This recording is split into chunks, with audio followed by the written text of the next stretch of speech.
Bom dia, bom domingo para você de casa que nos assiste. Conta aí pra gente qual é o cardápio de hoje. Um churrasco, uma feijoada, uma comida mais leve.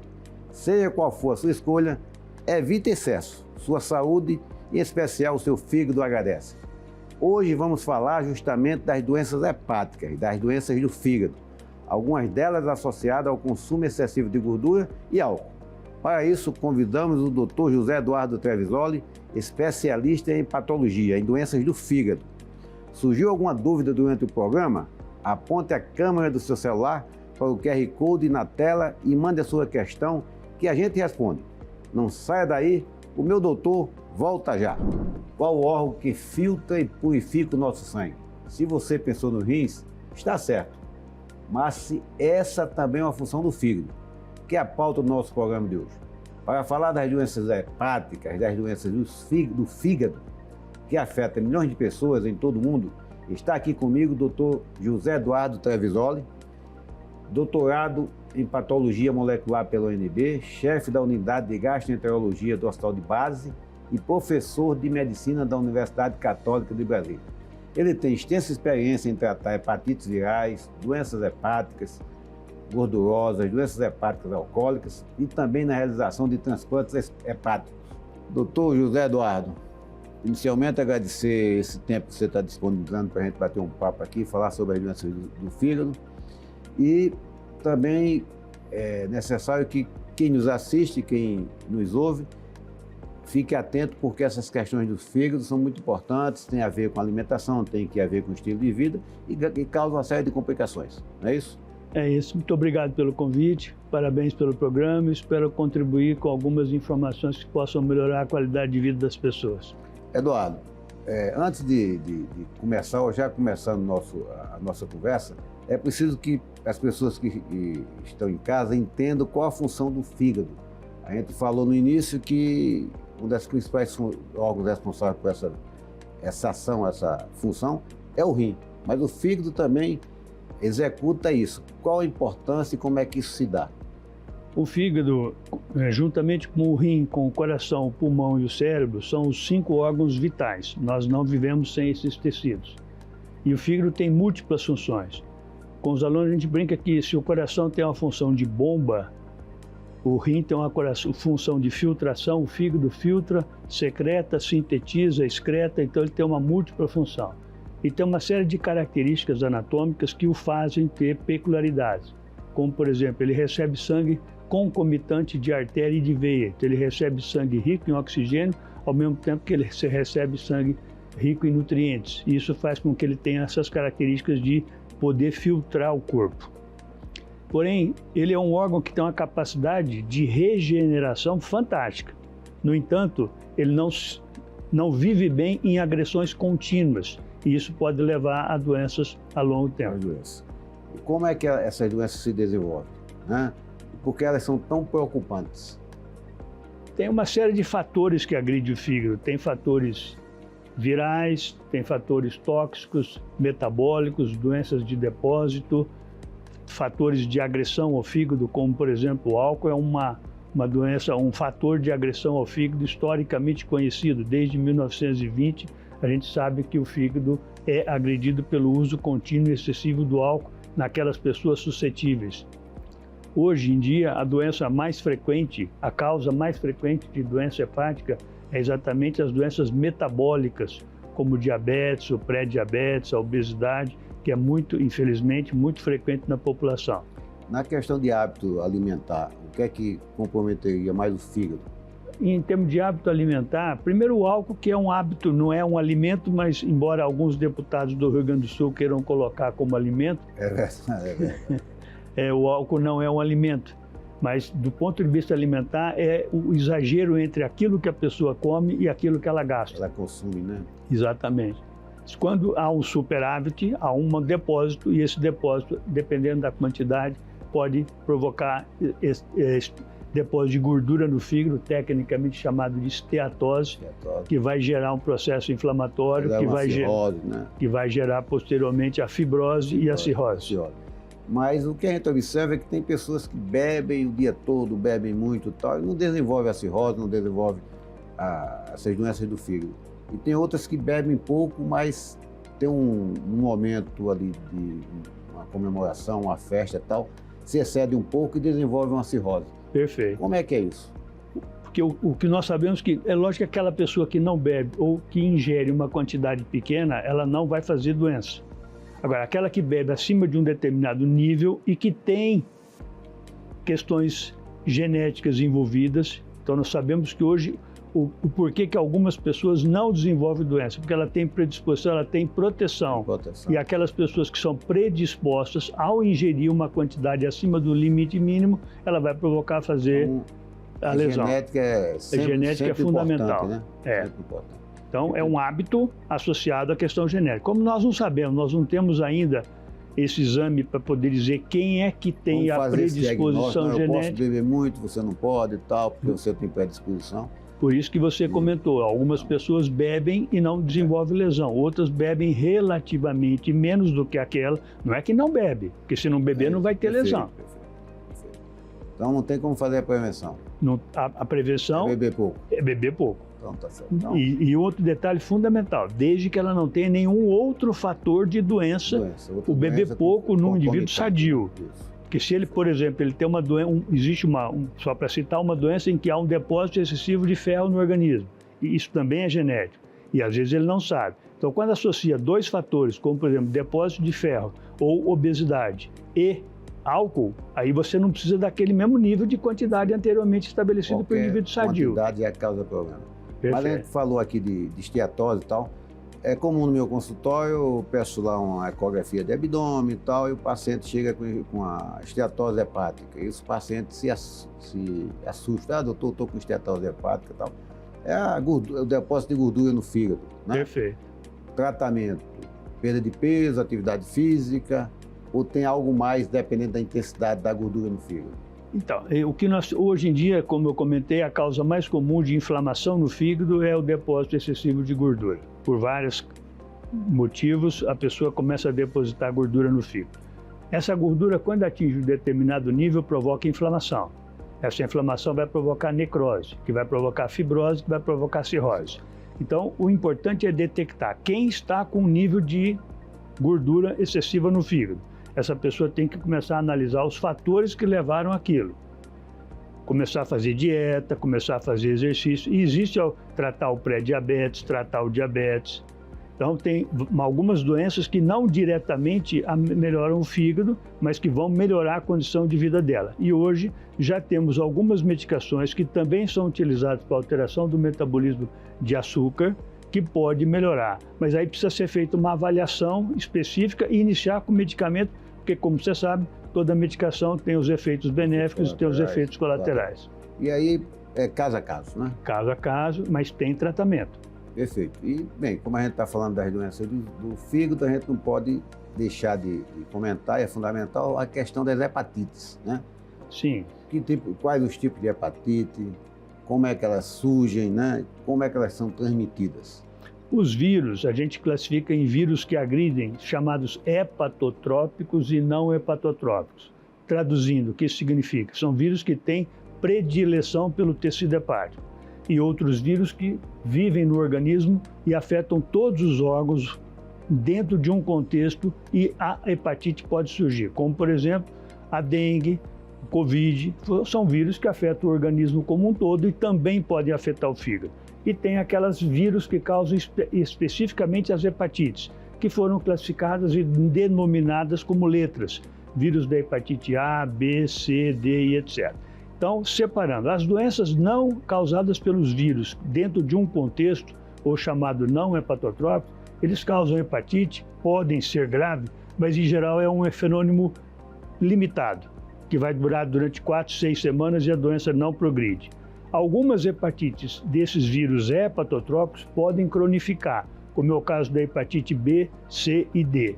Se ela cronifica, ela entra no contexto de promover inflamação a longo prazo, necrose, fibrose e cirrose.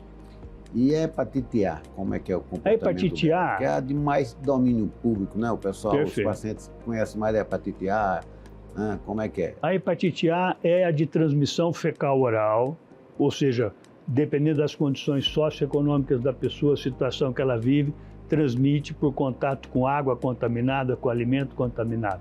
Essa hepatite é de duração limitada, ela não cronifica. Ela, como eu disse, ela pode trazer gravidade, felizmente raro, mas pode trazer gravidade, e ela desaparece com 4 a 6 semanas. Ou seja, ela é autolimitada e o tratamento abrevia, mas sem tratamento também ela se cura. A maioria das pessoas que pegam hepatite A, em criança especialmente, em geral ela é assintomática. O indivíduo não sente nada, tem contato com o vírus e o próprio sistema de defesa elimina esse quadro. Em termos de quadro clínico, o principal sintoma são os olhos ficarem amarelados, as fezes, né? Chama bem a atenção. Tecnicamente, a icterícia ocorre na minoria das pessoas. Às vezes é simplesmente uma fadiga, que é uma sensação de cansaço, mal-estar, e aí vem, às vezes, associada a náusea, vômito, um incômodo abdominal, e num percentual menor, o indivíduo vai ficar ictérico. Quando o indivíduo fica ictérico, fica facilmente reconhecido, mas nem sempre a icterícia aparece. Perfeito. Então, um mal-estar inespecífico, de repente você teve uma hepatite ali, autolimitada e tal, e se cura normalmente. Como é um vírus, ele tem um sintoma viral nessa fase inicial da doença. Aí quando vem a icterícia, até a nossa avó faz diagnóstico. Aí faz o diagnóstico, aí até o porteiro do prédio dá o diagnóstico. Tem alguma coisa errada, você está ficando amarelo, tal, as fezes estão ali brancas e tal, né? E com relação à vacina? Existe. Nós temos a vacina para hepatite A, temos a vacina para hepatite B. Como o grande problema é a cronificação das doenças, a hepatite B se tornou um grande problema de saúde pública. Existe a vacina que é hoje amplamente utilizada, já entra no calendário do esquema de vacinação da Secretaria de Saúde, do Ministério da Saúde há muito tempo. Então, por exemplo, hoje, nenhuma criança sai do hospital sem ter sido vacinada, tomada a primeira dose. Então, já está dentro do programa de vacinação. Agora, infelizmente, a doença ainda continua e tem muita gente infectada pelo vírus da hepatite B e nem sabe.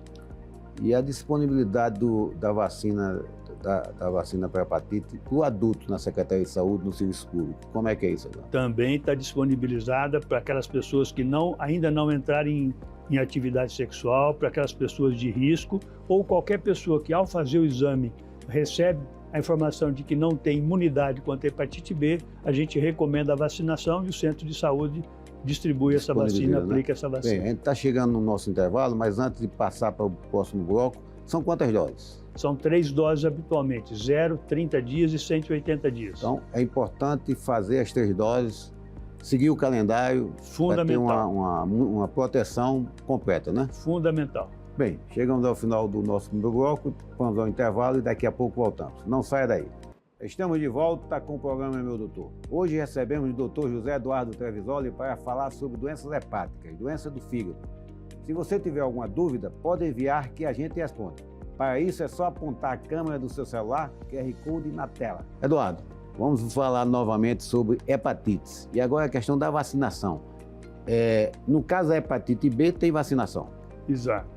A vacina para hepatite A e B estão disponíveis, como eu comentei, hepatite B amplamente distribuída pela Secretaria de Saúde. Agora, para hepatite C não há vacina. Há especificamente o tratamento daquelas pessoas que são portadoras do vírus. Portadoras. Então, a hepatite B tomou a vacina, as 3 doses, como você colocou, resolveu o problema, está protegido. Tem que ser feita a avaliação da resposta à vacinação, porque a resposta à vacinação ocorre em aproximadamente 70% das pessoas. Então é necessário vacinar e avaliar essa resposta à vacina. Então, eu tomei a vacina, não estou liberado para abusar do álcool, eu não vou ter mais hepatite. Não, infelizmente tem que se cuidar. Tem que se cuidar, né? E hepatite C, apesar de não ter vacina, tem tratamento. Tem tratamento. Nós que formamos na década de 80, a gente viveu o aumento da hepatite C, o apogeu, infelizmente, da hepatite C e a queda da transmissão da hepatite C. E com as medicações que hoje existem altamente eficazes, a gente tem uma perspectiva, e o Ministério da Saúde, juntamente com a Organização Mundial de Saúde, de que até 2030, 2040, a gente consiga erradicar a hepatite C do mundo. E a transmissão da hepatite C? A hepatite C é transmissão por contato com secreções, com sangue. Por isso que ela teve aquele apogeu na época que a gente havia a transfusão de sangue, mas não havia método técnica para detectar aquelas pessoas que eram portadores. Por isso que houve a explosão na década de 80, 90, em função da época do sexo, droga e rock and roll, uso de droga, transfusão de sangue com exames não detectados. E o comportamento sexual influi também na transmissão das hepatites de uma forma geral e especificamente da hepatite C? A hepatite B é considerada sexualmente transmissível. A hepatite C não é sexualmente transmissível, mas pode transmitir num pequeno percentual pelo sexo. Mas, como eu disse, o fator principal da hepatite C é contato com sangue e secreções. Secreções e transfusão de sangue, né? Transfusão de sangue, com concomitância de seringas e tal, né? Principalmente objetos em uso de contaminados, drogas, essas coisas todas, né? Objetos contaminados, tatuagem, Perfeito. Tudo. Hoje em dia, do ponto de vista médico, há um controle eficaz, então reduziu-se imensamente a transmissão de hepatite C. E dependendo da intensidade da doença, uma das formas de tratamento é o tratamento cirúrgico, que é o transplante. Sim, o transplante é indicado já na fase da cirrose hepática, quando o fígado já não funciona de forma adequada. Aí uma opção terapêutica é a realização do transplante de fígado. O transplantado volta às condições normais de um fígado normal. O fígado volta ao normal. Não teve rejeição, ele tem vida normal. O transplante, o fígado é um órgão tolerante do ponto de vista imunológico, ou seja, o grau da rejeição que ocorre após o transplante de fígado, felizmente, ele é menor do que o grau de rejeição do transplante de outros órgãos. Né? Então, a gente tem um efetivo controle, a taxa de sobrevida, tanto do enxerto quanto a taxa de sobrevida do paciente que recebeu o órgão, felizmente é muito boa e, como eu falei, é uma excelente opção terapêutica para as pessoas que têm doença hepática. A taxa de sucesso é elevada. Mundialmente, a taxa de sobrevida com 5 anos do transplantado se torna em torno de 80% a 85%, que é uma taxa muito boa de sobrevida. E a questão do doador? O doador do fígado é sempre de cadáver ou tem doador vivo? Como é que é isso? O transplante de fígado pode ser feito com doador cadáver, que é no Brasil o mais habitual e mais frequente, porque você não expõe aquele doador do fígado a uma cirurgia de transplante. O doador cadáver a compatibilidade é basicamente pelo sistema ABO, ou seja, quem tem sangue O vai doar para a pessoa O, o sangue A para a pessoa A. Então a compatibilidade é basicamente grupo sanguíneo e tem que ter todas as regras da morte cerebral detectada, tem toda uma rotina a ser estabelecida e doação da família, logicamente, para que ela possa se tornar um doador. A manifestação em vida de que quer doar órgão e tal. No caso do vivo, como é que é isso? Se tem ali um pedaço do fígado, faz uma hepatectomia, que é retirada do fígado parcial e tal. Então, no caso do doador vivo, que ocorre muito em crianças, o doador, normalmente é um familiar, ele doa um pedaço do fígado, ou seja, esse pedaço vai ser implantado naquela criança e esse fígado, como eu comentei inicialmente, o fígado tem uma capacidade de regeneração fantástica. Esse pedaço do fígado vai crescer e vai se adaptar à medida que aquela criança cresce ao longo da vida. E da mesma maneira, aquele doador, ele tirou um pedaço do fígado, o fígado vai se tornar compatível para o peso que ele apresenta naquele momento. E aí essa regeneração se ocorre de maneira fantástica. Então, em termos de prejuízo para o doador, não vai ter nenhum. O risco é a cirurgia em si. É a cirurgia, só o ato cirúrgico. E as complicações cirúrgicas desse ato podem ocorrer. Fora isso, a cirurgia foi um sucesso. A cirurgia foi um sucesso, não só para o doador, como para o receptor. E aí o doador fica tranquilo, ele volta à atividade normal. Perfeito. Isso é importante até para as pessoas que queiram doar, né, em vida para alguém que precise. A gente tem que individualizar, né, quem precisa não só quem precisa da doação, como também a questão da oferta, né? Sim. Que o grande problema hoje também é a oferta. Aqui em Brasília a gente não faz doador vivo, só faz doador cadáver. E aí vale a pena o registro. Brasília hoje tem um serviço de transplante de fígado fantástico, coordenado pelo Dr. André Watanabe, com um top do ponto de vista de número de transplantes, de sobrevida. Então é um grupo que tem um trabalho excelente dentro da Secretaria de Saúde, dentro do Brasília como um todo. E falando nisso, como é que eu acesso a fila, a seleção para conseguir o transplante de fígado? Se as pessoas que nos assistem, de repente tem alguém que tem problema de fígado e precisa de um transplante, a gente aproveita aqui e já orienta, né, Eduardo? Como é que é isso? Basicamente é o seguinte, o médico assistente do paciente portador de cirrose, a partir do momento que detecta que o fígado está com um grau de funcionamento comprometido, ele encaminha, faz um encaminhamento e esse encaminhamento é mandado para o hospital no ICDF, é onde funciona o grupo de transplante de fígado de Brasília, e o Dr. André vai fazer a avaliação, verificar se realmente há essa indicação, e além da indicação, a possibilidade desse doente ter condições de realizar o transplante, ele entra numa fila com avaliação de nutricionista, de psicólogo, de assistente social, da equipe médica, cardiologistas, etc. E aí ele entra na fila. A partir do momento que ele entra na fila, o momento do transplante é dado pela gravidade da doença. Existe um critério chamado MELD, que é um critério de avaliação da gravidade da doença hepática, e dependendo desse critério, ele é colocado em primeiro, em segundo ou em terceiro lugar dentro da lista. À medida que ocorra a doação e dentro da gravidade, esse doente é realizado o transplante. E o fluxo de atendimento é o padrão, ele tem que ir no centro de saúde, se consultar com o médico no centro de saúde, realmente com o médico de saúde da família, que vai encaminhar para o gasto faz a avaliação, solicita os exames, consolida o diagnóstico, aí encaminha para o serviço de transplante do ICDF. Exato. O paciente que se ele é portador de cirrose, ele deve já estar sendo acompanhado por um gastroenterologista. No hospital de base, a gente tem um serviço de hepatologia que atende exatamente esses doentes no pré-transplante.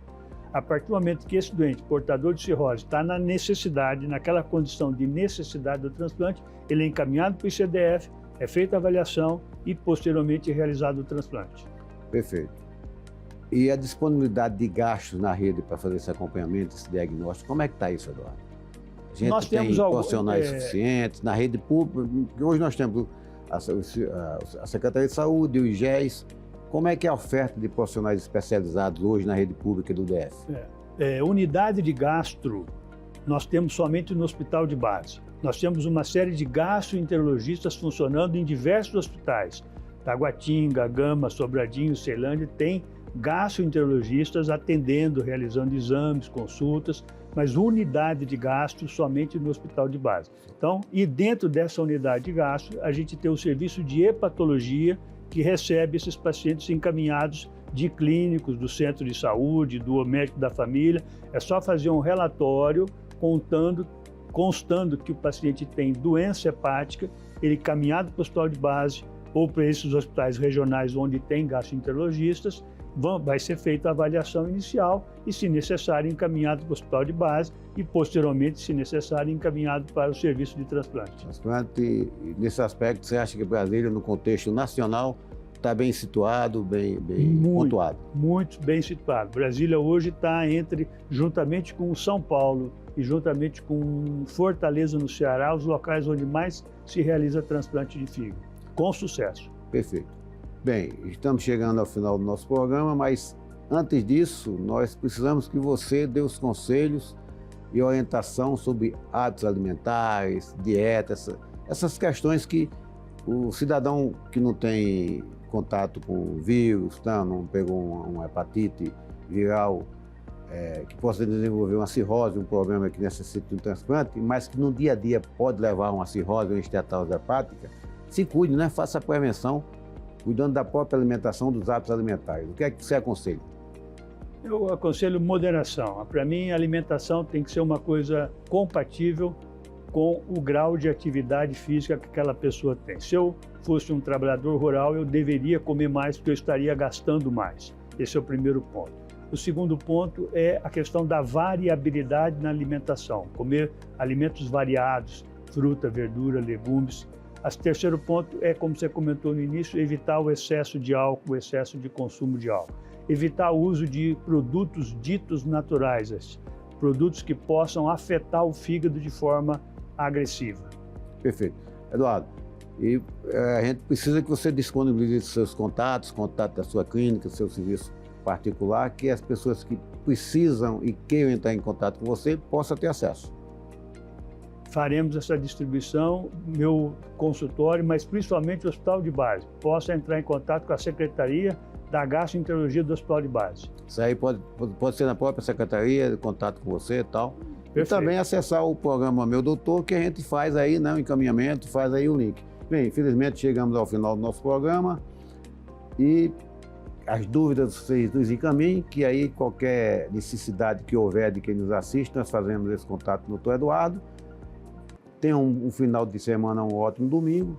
Para você que nos assiste todos os domingos na TV Brasília, aguarde o próximo programa no próximo domingo, às 10h30 da manhã, aqui na TV Brasília.